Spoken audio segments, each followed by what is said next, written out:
أعوذ بالله من الشيطان الرجيم. بسم الله الرحمن الرحيم. ألم تر كيف فعل ربك بأصحاب الفيل؟ ألم نجعل كيدهم في تضليل وأرسل عليهم طيرا أبابيل ترميهم بحجارة من سجيل فجعلهم كعصف مأكول. খুব সুন্দর হয়েছে।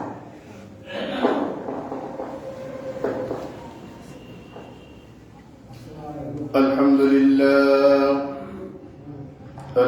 لله نحمده ونستعينه ونستغفره ونؤمن به ونتوكل عليه ونعوذ بالله من شرور أنفسنا ومن سيئات أعمالنا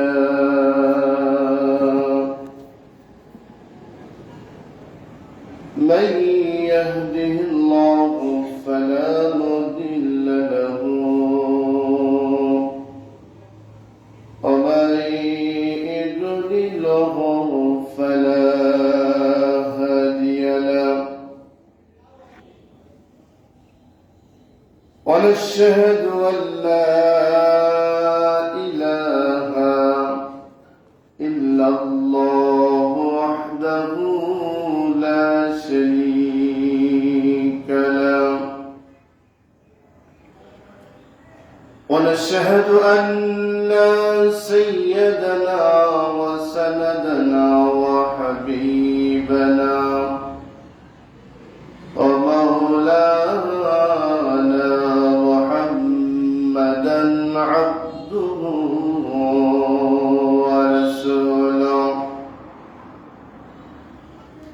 فقد قال الله تعالى في كلامه المجيد والفرقانه الحميد أعوذ بالله من الشيطان الرجيم بسم الله الرحمن الرحيم يريدون ليطفئوا نور الله بأفواههم الله متم نوره ولو كره الكافرون والذي أرسل رسوله بالهدى ودين الحق ليظهره على الدين كله ولو كره المشركون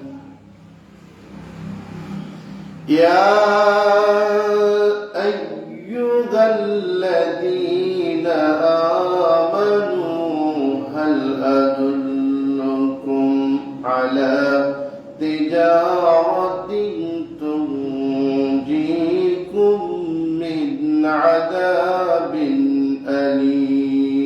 أليم صدق الله العظيم إن الله الله وملائكته يصلون على النبي يا أيها الذين آمنوا صلوا عليه وسلموا تسليما اللهم صل على سيدنا مولانا محمد وعلى آل سيدنا مولانا محمد اللهم صل على سيدنا مولانا محمد وعلى آل سيدنا حبيبنا نحمده ونصلي على رسوله الكريم সম্মানিত মুসল্লিবৃন্দ আসসালামু আলাইকুম ওয়া রাহমাতুল্লাহ ওয়ালাইকুম আসসালাম ওয়া রাহমাতুল্লাহি ওয়া বারাকাতুহু আল্লাহ রাব্বুল আলামিনের দরবারে শুকরিয়া আদায় করছি যিনি শত ব্যস্ততার ভিতর দিয়ে পবিত্র জুম্মার নামাজের উদ্দেশ্যে তিনার ঘর মসজিদ পর্যন্ত এসে কোরআন কারীম থেকে কিছু কথা বলার এবং শোনার জন্য তৌফিক দান করলেন।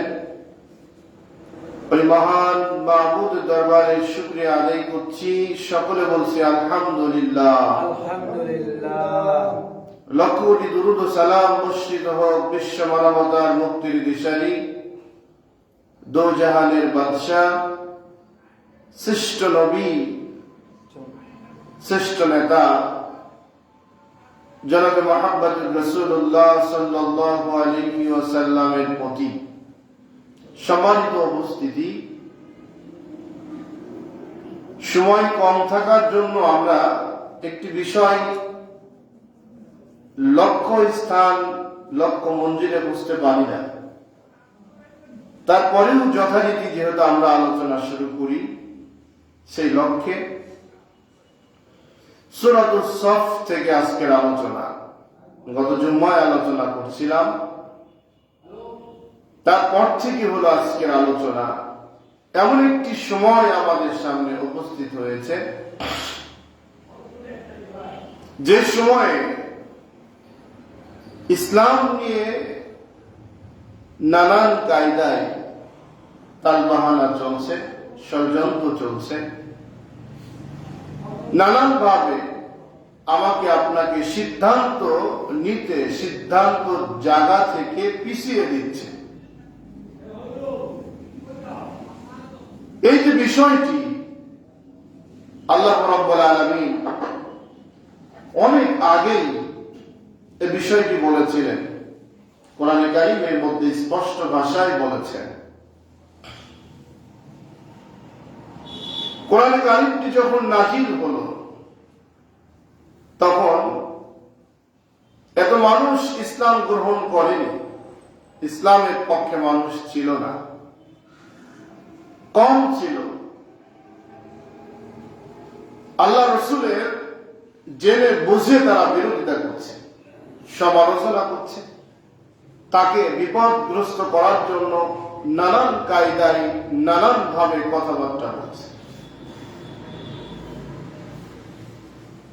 তারা আয়াতটি যখন নাজিল হতো তার অর্থ তারা বুঝতো, জেনে বুঝেই তারা শত্রুতাই করত, বিরোধিতা করত। দীর্ঘদিন পরে, প্রায় 1500 বছর পরে এসে বর্তমান সমাজ ব্যবস্থা যেটা চালু আছে, আমরা যেখানে অবস্থান করছি,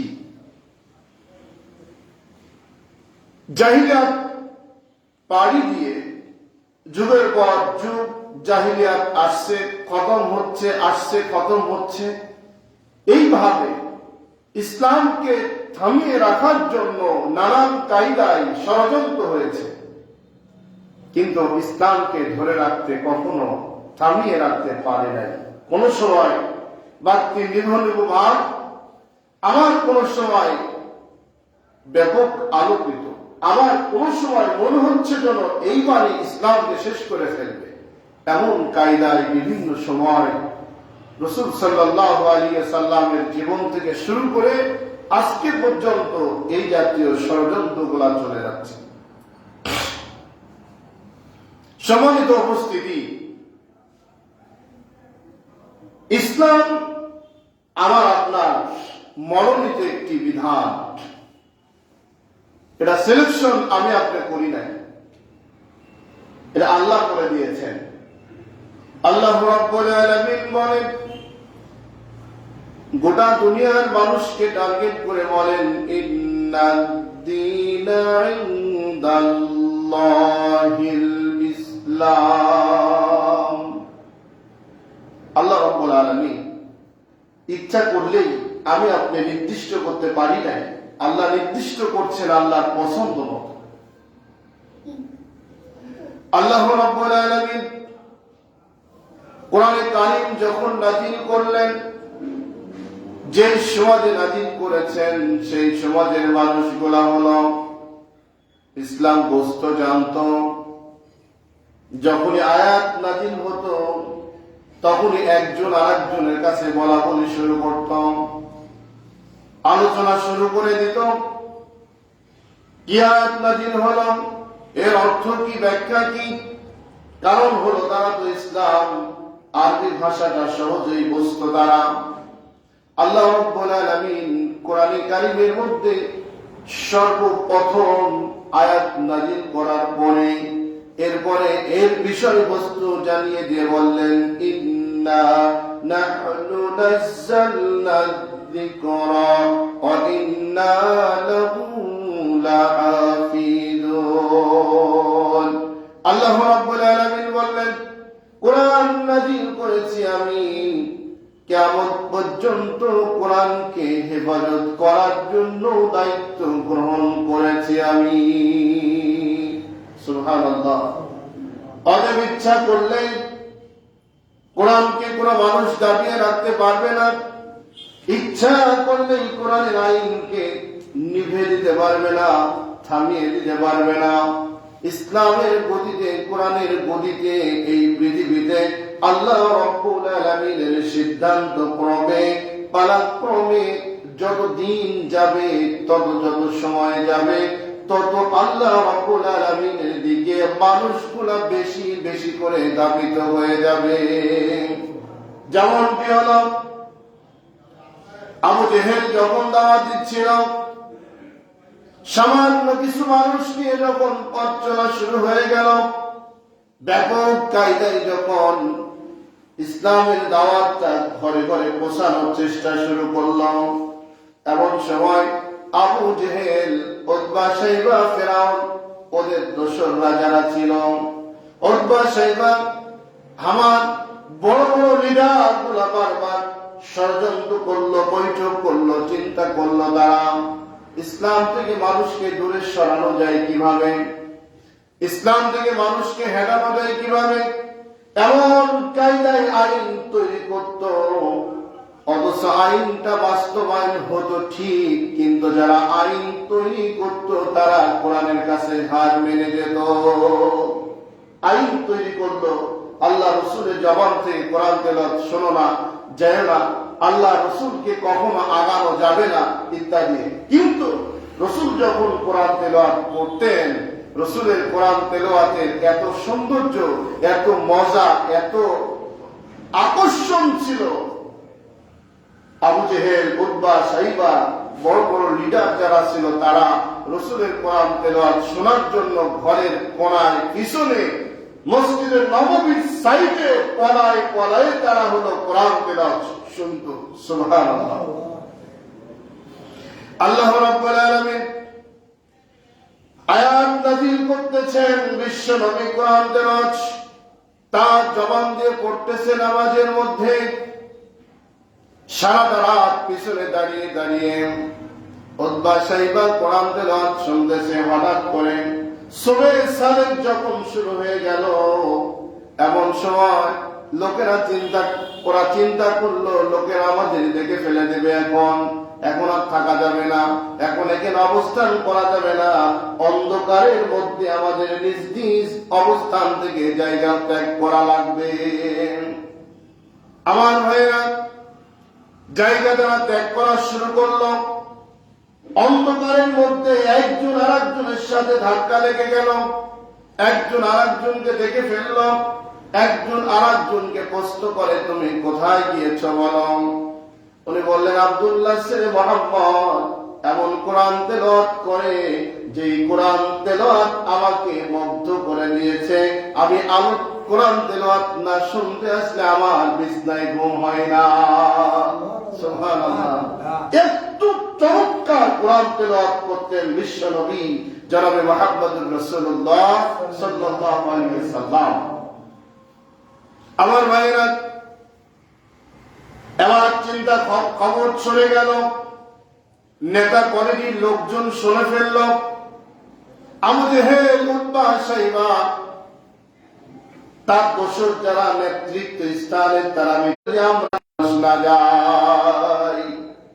সিদ্ধান্ত ফাইনাল হয়ে গেল।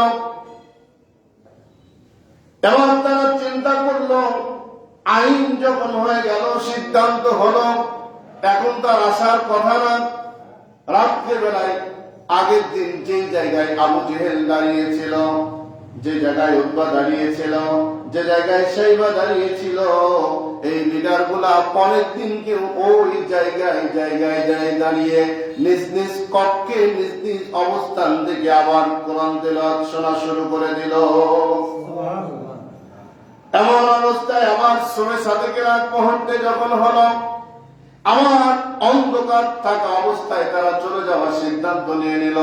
আবার চলে যাওয়ার সময় দেখা হয়ে গেল।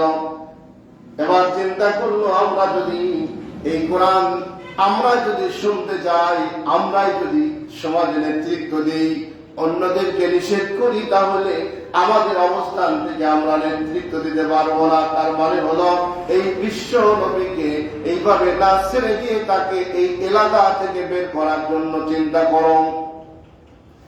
একের পর এক ষড়যন্ত্র হলো বিশ্ব নবীকে শেষ করার জন্য, কোরআনের আওয়াজকে বন্ধ করার জন্য, তেলাওয়াতকে বন্ধ করার জন্য, কোরআন থেকে মানুষকে বিচ্ছিন্ন করার জন্য যত রকম চেষ্টা করা হয়েছে, যত রকম ষড়যন্ত্র করেছে, কোন ষড়যন্ত্র, কোন চেষ্টা ওই কাফেরদের আল্লাহ রাব্বুল আলামিন কবুল করে নাই।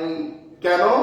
সিদ্ধান্ত নিয়েছেন আল্লাহ রাব্বুল আলামিন কোরআন নাজিল করেছে, আমি কোরআনকে হেফাজত করব। আমি এখনো দেখবেন সারা পৃথিবী ব্যাপী কোরআনের বিরুদ্ধে যতই আপনি কথা বলেন না কেন, কিন্তু কোরআন তেলাওয়াত যদি শুরু হয়, মনের অজান্তেই চোখ দিয়ে পানি চলে আসবে। ঠিক আপনার সমস্ত ব্যস্ততা, ক্লান্ত সবগুলাকে কোরআনের কাছে হার মানিয়ে আপনাকে দীর্ঘ সময় ওই কোরআনের আওয়াজের মধ্যে দিয়ে আল্লাহ আপনাকে পার করে দিয়ে দেয়। যেমন দেখেন, কয়েকদিন আগে যে কোরআন তেলাওয়াত হলো আন্তর্জাতিক, যত তেলাওয়াত করলো ততই কিন্তু ভালো লাগলো, যত তেলাওয়াত হলো ততই ভালো লাগলো, কিন্তু সবাই কি কোরআন তেলাওয়াত শোনার সৌভাগ্য লাভ করতে পারছে বলেন? পারে নাই। কেন? এটা তাকদীরের ব্যাপার। কোরআন এমন একটি সম্পদ, পৃথিবীর জাহিলিয়াতকে অন্ধকার থেকে আলোর দিকে আনার জন্য কোরআনের চাইতে বিকল্প আর কিচ্ছু নাই পৃথিবীতে। আমরা যতই বিরোধিতা করি, যত সমালোচনা করি, যা কিছু করি না কেন, এটা আমাদের ব্যর্থতা, আমাদের নিজ জায়গা থেকে আমরা হার মেরে যাচ্ছি। আমার ভাইরা, চিন্তা করেন, আবু জেহেল সিদ্ধান্ত নিয়ে ব্যর্থ হয়ে যাচ্ছে। এবার বললেন, যেখানে কোরআন তেলাওয়াত হবে সেখানে বিশৃঙ্খল সৃষ্টি করে দাও, সেখানে হট্টগোল সৃষ্টি করে দাও, যাতে করে কোন ক্রমেই মানুষগুলা কোরআন আওয়াজ স্পর্শ না করতে পারে। আল্লাহ কোরআনে কারিমের মধ্যে বলে দিলেন, وقال الذين كفروا لا تسمعوا لهذا القرآن والغوا فيه لعلكم تغلبون। আল্লাহ রাব্বুল আলামিন কাফেরের বিষয়টি, আবু জেহেলের ঘোষণা, কাফেরদের সিদ্ধান্তগুলো হলো কোরআনে কারিমের মধ্যে কোট করে দিয়ে আল্লাহ বললেন, ও দুনিয়ার মানুষ, তোমরা সকলেই শোনো, সকলেই তোমরা এই কোরআনের যতই ষড়যন্ত্র করো না কেন, যতই সমালোচনা করো না কেন, যত মানুষদের মধ্যে বিভ্রান্ত ছড়িয়ে দাও না কেন, এই কোরআন থেকে মানুষকে কোনো সময়ের জন্য এক কিঞ্চিত পরিমাণ দূরে সরাতে পারবে না। ঘোষণা হলো কার? বলেন আল্লাহ। আমরা যতই চেষ্টা করি কোরআন থেকে দূরে সরানোর, আমরা কি নিজেরা কোরআন থেকে দূরে সরে যাব? বলেন যাব না। ইচ্ছা নাই, একজন মুমিন ইচ্ছা নাই, তারপরেও যখন আযান শুরু হয়ে যায়, ওই মুমিনকে, আল্লাহর ওই গোলামকে নামাজ থেকে দূরে সরিয়ে রাখা যায় না। ঠিক না কথা বলেন? কিন্তু ঈমান তো নাই। আমরা যারা মুসলমান, এদের কথা ধরা চলে না, আমাদের কথা ধরা চলে না। আমরা তো সুবিধাবাদ, ভালো লাগলে আসি, না লাগলে নাই।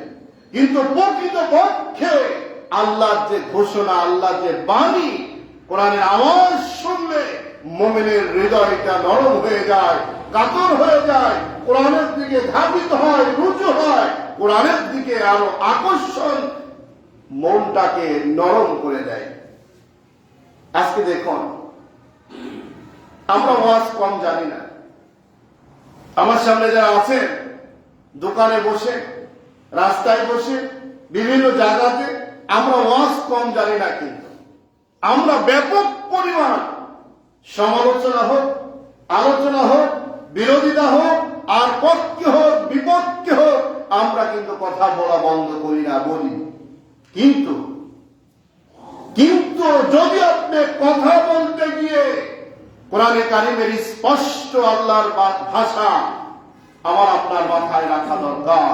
কোরআনের কথা বলতে গিয়ে যদি এক বিন্দু পরিমাণ উল্টা হয়ে যায়, কোরআনে যদি সেইটা না থেকে থাকে, তাহলে আল্লাহ রাব্বুল আলামিন বলতেছেন, কাল কিয়ামতের ময়দানে তার জিহ্বা আগুনের কেচি দিয়ে কেটে জাহান্নামের মধ্যে ফেলে দেওয়া হবে।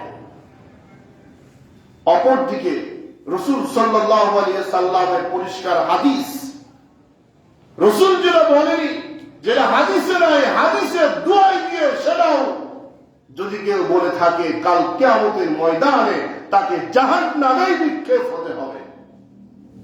এখন বলুন, আমরা যারা তর্কের মাঝে চলে যাই, কারণ আমার তো ফার্স্ট হতেই হবে, আমার তো জিততেই হবে, আমাকে আগাতেই হবে, তাহলে আমাকে আমার মতো করে হয়তো কারো থেকে শুনে আসছি, অথবা মুখস্থ করে আসছি, অথবা বাংলা কোনো বই পড়ছি, অথবা দু একজন কোরআনের 2-4 পৃষ্ঠা পড়ছি, পড়ার পরে আমার জায়গা থেকে আমি লড়তে রাজি না, হয় যাক আর থাক। আমার বাস্তব জীবনে দেখা, জয়নগরে 2 চাচার বাড়ি, তাদের নাম বললাম না, তখন আমি মাদ্রাসায় পড়তাম।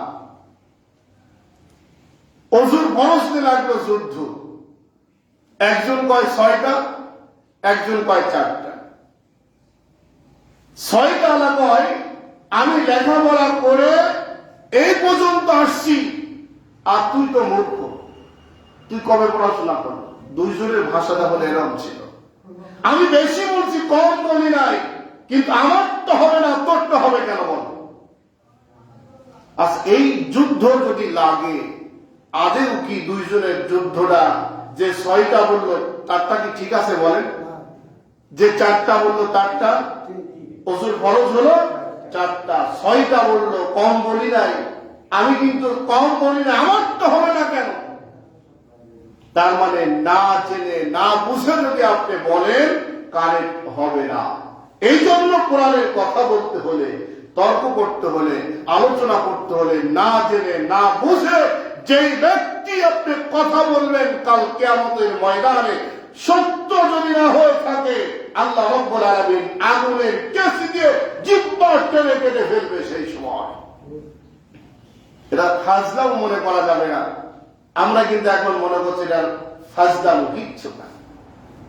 আপনি যে লোকই হন না কেন, যেদিকে যান না কেন, আপনি যে ব্যক্তি হন না কেন, কোরআন নিয়ে আপনি সিনেমিনি করার সুযোগ আল্লাহ আপনাকে দেয়নি, দিবে না।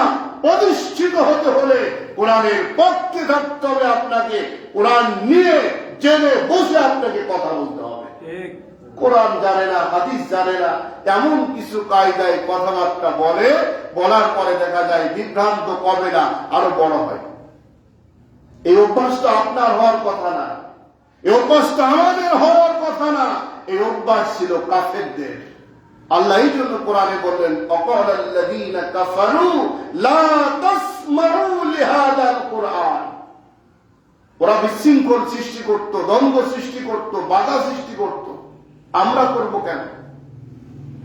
আমরা মুসলমান।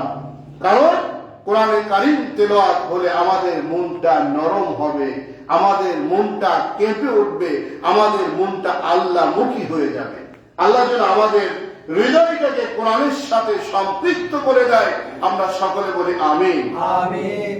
আল্লাহ রাব্বুল আলামিনের পরে বললেন, নবী যেই কথা বলাই বলুক না কেন, ইন্না নাহনু নাযালনা যিকরা ওয়া ইন্না লাহু লাহাফিজুন। হে নবী, আপনার বিভ্রান্ত হওয়ার কিছু নাই।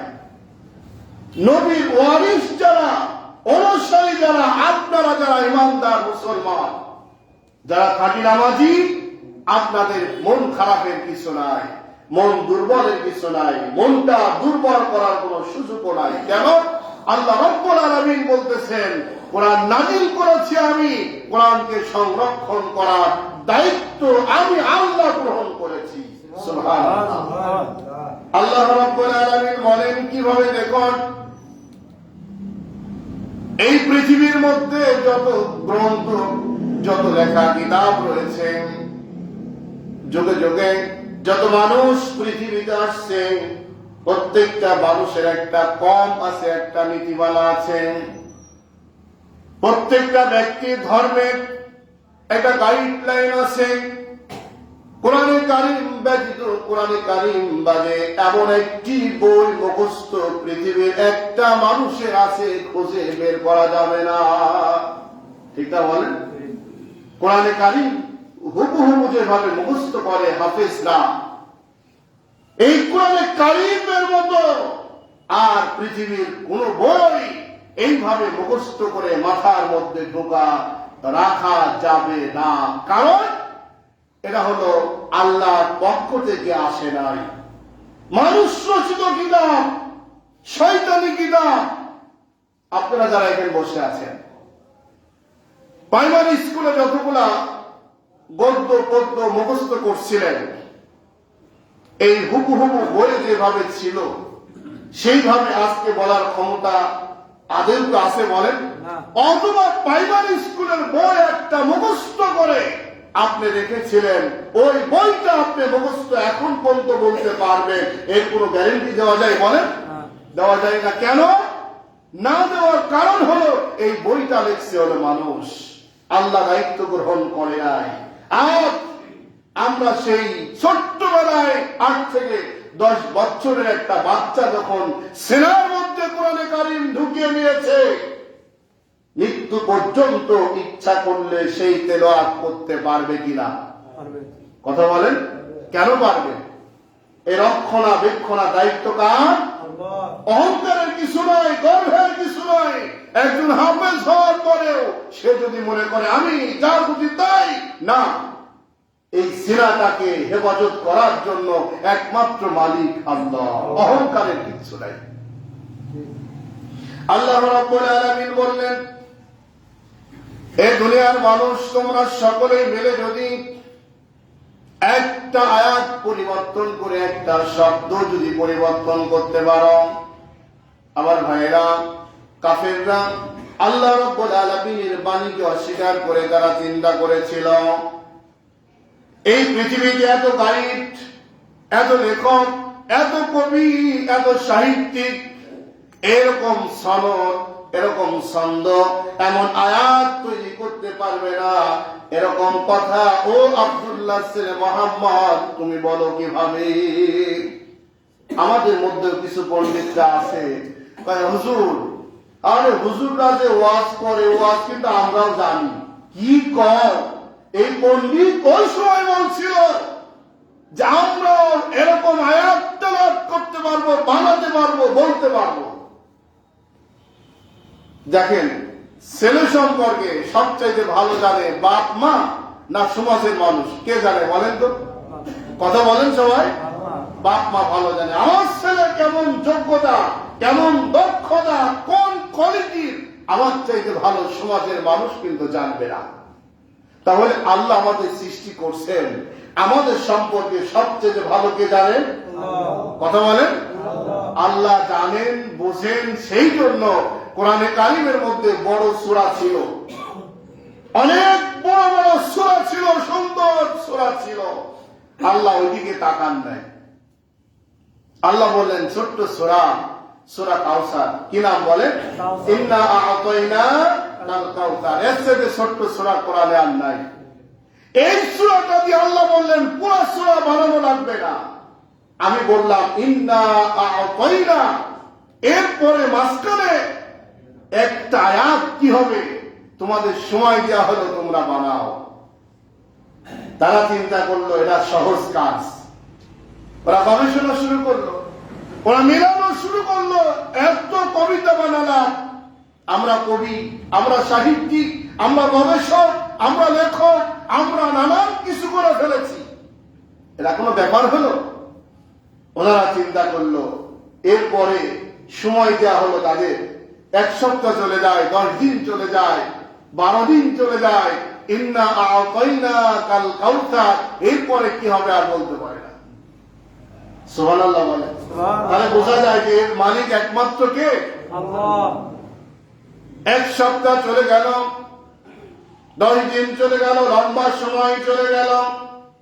সমস্ত গবেষক লেখক যারা ছিল সারেন্ডার হয়ে বলল ইন্নাহা লাকালামুল বাশার, নিঃসন্দেহে আমরা স্বীকৃতি প্রদান করলাম এই কোরআনে কারীম দুনিয়ার কোন মানুষের দ্বারাই সম্ভব নয়। সুবহানাল্লাহ। সেই কোরআন তো এখনো আমাদের সামনে। তারা যে গবেষক ছিল, লেখক ছিল, তারা যে দক্ষ ছিল, পণ্ডিত ছিল, এমন পণ্ডিত পৃথিবীর মধ্যে যদি খোঁজা যায়, এমন পণ্ডিত এখন খুঁজে পাওয়া যাবে না। তারা পড়াশোনা করত, গবেষণা করত, এমন পড়াশোনা করত, রাসূল কথা বলবেন তারা বুঝে ফেলতো, কিন্তু মানত না। আল্লাহ রাব্বুল আলামিন বললেন আমি যেহেতু হেফাজত করতে চেয়েছি কোরআনে কারীমকে, এই কাগজে লেখা কোরআনটাকে আমি রেখেছি, এমন সময় আসবে এই কোরআনটাকে কেউ পড়াই দিতে পারে। আমার দেশে কোরআন পড়ানোর রেকর্ড আছে না নাই? কথা বলেন। কোরআন পড়া দেওয়া হবে, কোরআন পড়াই দিতে পারে, ষড়যন্ত্র হতে পারে।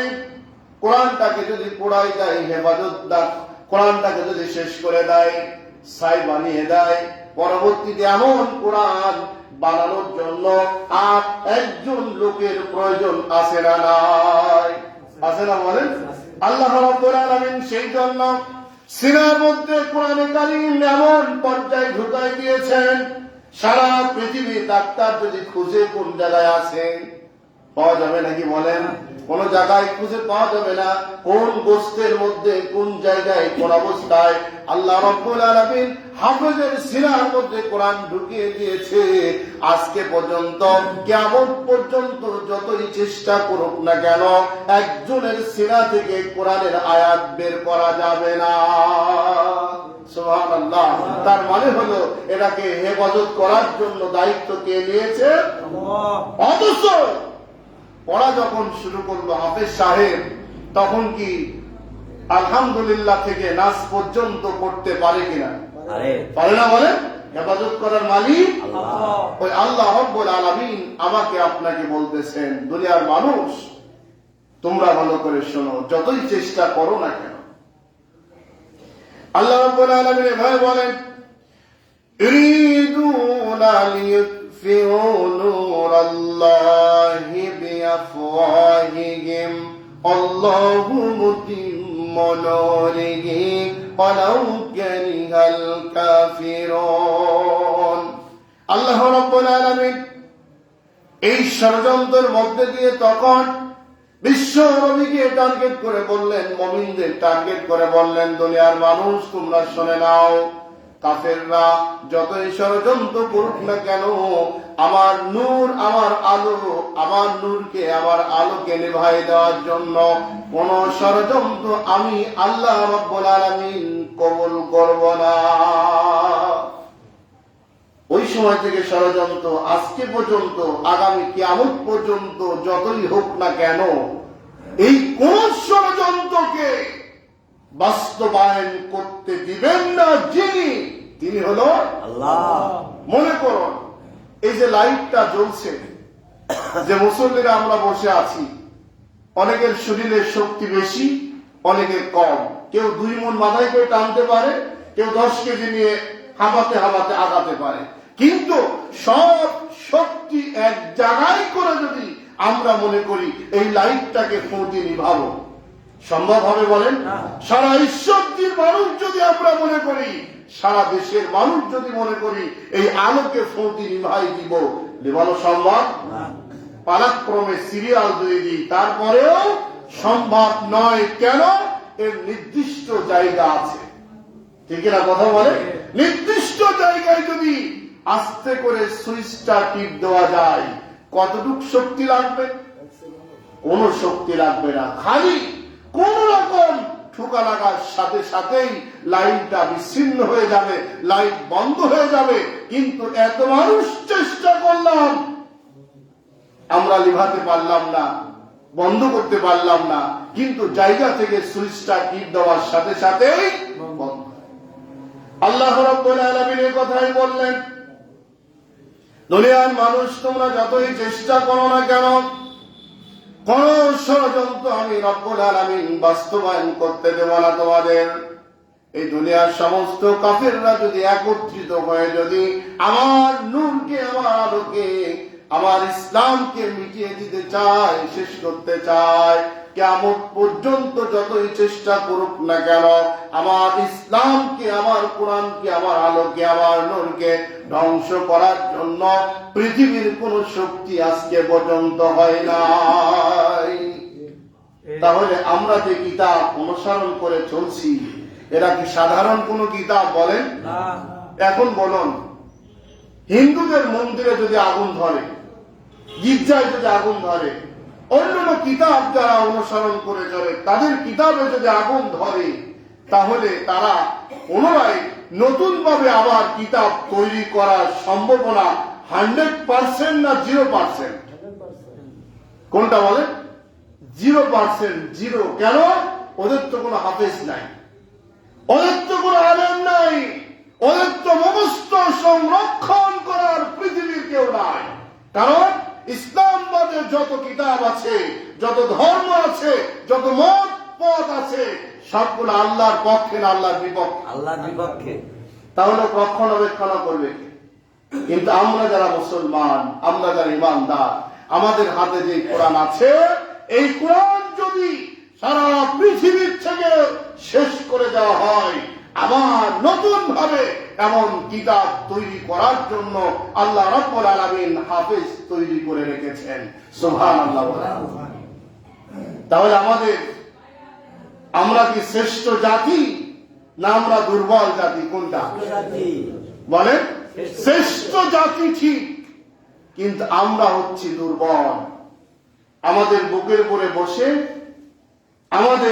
উপরে বসে অন্যরা, আরেকজনেরা তাদের স্বার্থ হাসিল করে চলে যাচ্ছে, অথচ আমরা কিন্তু বুঝতে পারছি না। আপনারা অনেকেই কুসুর খাওয়ার গল্প জানেন, মুরব্বীদের থেকে শোনা। যেহেতু বই না হুবহু হতে হবে এমন নয়, তিনটা ছেলে কুসুর খাচ্ছে, জমির মালিক ধরে ফেলছে। প্রথম ব্যক্তিকে বললেন, এদিকে আয়, তুই তো আমার ভাতিজা, তুই আমার বইয়ের সারা কুসুর গুলা খাই ফেললে, সমস্যা নাই, কিন্তু তুই ওদের সাথে যাওয়া দরকার নাকি?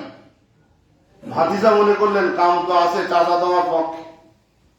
2 নম্বর ওনার বললেন, তুই তো আমার ভাই, আমার অমুক অমুক ভাই, তুই সারা ভুয়ের কুসুর শেষ করে দে, আমার কিছু করার নাই, তো তোর অধিকার আছে, কিন্তু তুই ওদের সাথে যাওয়া দরকার নাকি? উনি মনে করলেন বাঁচলাম। 3 নম্বরে 3 জনকে এমন পাম দিল, দেওয়ার পরে 3 জন পাম নিয়ে খালি ফুলছে, কাম আসছে, আর মনে কিছু করবে না, কাম আসছে। এরপরে যখন কুসুর দিয়ে খেতি করা শুরু করলো, এখন কয় যার যার মাঠ তাক তাক দাও, আর সহ্য হয় না, এমন আর ভালো লাগে না। আগে যদি জানতাম আর আসতাম না, আমাদের মুসলমানদের নিয়ে এমন সিরিমিরি করছে জাতীয় ইহুদি ষড়যন্ত্রের মানুষগুলা, আমরা বুঝতে পারছি না। মনে করছি আলেমের বিরুদ্ধে কথা বললেই বাঁচলাম, ইসলামের বিরুদ্ধে কথা বললে বেঁচে গেলাম, হুজুরের বিরুদ্ধে কথা বললে বাঁচলাম, নামাজিদের বিরুদ্ধে কথা বললে বেঁচে গেলাম। কিন্তু জবাব দেওয়ার লোক একজন আছে না নাই? ওই দিনকে বোঝা যাবে কত ধানে কত চাল। ওই দিনকে হিসাবের ময়দানে দাঁড়িয়ে আর আফসুস করে কোনো লাভ হবে না। এজন্য ভাইয়া, আমরা সবল, বুদ্ধিমান, বিবেকবান ব্যক্তি এখন পর্যন্ত আমরা ইচ্ছাকৃত ভাবে নামাজ ছেড়ে দিই, কোরআন ছেড়ে দিই, ইসলাম ছেড়ে দিই, আর মনে করছি আর শালা সব পাগল, আমরা কম বুঝি না। কি বলেন, অমুক অমুকের মতো না, অমুক নামাজি অমুকের মতো আমি না, নামাজ একাদত্ব একদম ছাড়ছি এরকম ভাবেন না যে নামাজ আমার মাঝে মাঝে পড়ি না তাই, কিন্তু ইমান অমুকদের মতো না, ইমান মজবুত আমাদের। অথচ আল্লাহ বলছে, ওইটা কম ইলা সলাতি কম কুসালা, যার নামাজ নাই তার কি নাই? ইমান নাই, কিচ্ছু নাই। ফাটা ঢোল থপথপি করে, ফাটা ঢোল যখন আপনি দৌড়ান, এ থপথপি করবে, আওয়াজ খুব মিষ্টি হবে না। আর ভালো ঢোল যদি আপনি বাড়ি দেন, টং টং করে আওয়াজ আসবে। ইমান যদি থেকে থাকে, আপনার দিয়ে সিরিমিরি করার ইহুদি নাসারাদের শক্তি থাকবে না। আর ইমান নাই, থপ থপ করে কোন রকম আপনি শুনে না শুনে আপনাকে যে কেউ বিভিন্ন ভাবে বিপদগামী করতে পারে। এজন্য ভাইরা, সময় যেহেতু নাই, আমি যে বিষয়টি আপনাদের নিয়ে আলোচনা করতেছিলাম, আমরা শ্রেষ্ঠ জাতি, আমরা শ্রেষ্ঠ ধর্মের অধিকারী, আর কোরআনকে হেফাজত করার জন্য স্বয়ং আল্লাহ নিজে মালিক। আর একটা জিনিস আপনারা কয়েকদিন ধরে ভাইরাল দেখছেন, ভারতের বাবরি মসজিদ নতুন ভাবে আবার এক জায়গায় বানানো হচ্ছে, দেখছেন না? বলেন, বাবরি মসজিদ ভাঙছিল, সারা পৃথিবীর মুসলমান কাঁদছিল, চোখের পানি ফেলে দোয়া করছিল। কিন্তু আবার শুরু যখন হয়েছে, শেষ তো হবে ইনশাআল্লাহ। কিন্তু এর রক্ষণাবেক্ষণার মালিক যদি আল্লাহ না থাকে, মানুষ দিয়ে কি হয় বলেন? আজকে মোদি আছে, কালকে মোদি থাকবে না। আজকে আবার নতুন যে আসবে, হয়তো বা সে শেষ করতে চাইবে, কিন্তু আল্লাহ যিনি আছেন, উনি আছেন, থাকবেন, শেষ কিচ্ছু হবে না, কিন্তু কষ্ট হবে, কষ্ট হবে। এজন্য ভাইরা, ইচ্ছাকৃত ভাবে এখন পর্যন্ত দেখেন রাস্তায় ঘুরে কত ভাই আজকে জুম্মার দিন নামাজে যেতে আমার মনেই নাই, ভাই চলেন নামাজ যাও, তো কত দেখলাম 2-1 ওয়াক্ত নামাজ বাদ দিয়ে। শুনেন, ইমান দুর্বল মনে করেন না, এই একটু ব্যস্ততার মধ্যে ঝামেলার মধ্যে যাচ্ছি, ইমান দুর্বল না, উনি মন যা চায় তাই বলে চলছে। ভাই, এমন অবস্থায় নামাজ বিহীন যদি আপনি মৃত্যুবরণ করেন, আর কাবার ইমামকে দিয়ে যদি আপনি জানাজা করে দোয়া করার, নিশ্চিত ভাবে আপনি মনে রাখবেন ওই দোয়া কবুল হবে না। হবে না কি বলেন? হবে। আসুন, আল্লাহ যেন আমাদের বোঝার তৌফিক দান করেন। আমরা যেন আর নামাজ ছেড়ে না দিই ইনশাআল্লাহ। অনেক ভাইয়ের চেহারা আমি দেখছি যারা আমার নিয়মিত মুসল্লি ছিলেন, তোর নামাজের গুল্লি মারি আর আসেন ভাই নামাজে যান না কেন ভাই? হুজুর আসবো নি, চুপ থাকেন আসবো নি। একদম মনে করেন না যে আসবো না, এ কি হুজুরের কাজ? এটা আপনার কাজ, আপনি ছেড়ে দিচ্ছেন। শয়তান বুকে চাপে বসে আছে আপনার। জুম্মার দিন খুতবা শুরু হয়, ভদ্রলোক ঢুকেই না মসজিদে, টাকা দেখেন এখন আসেই যাচ্ছে।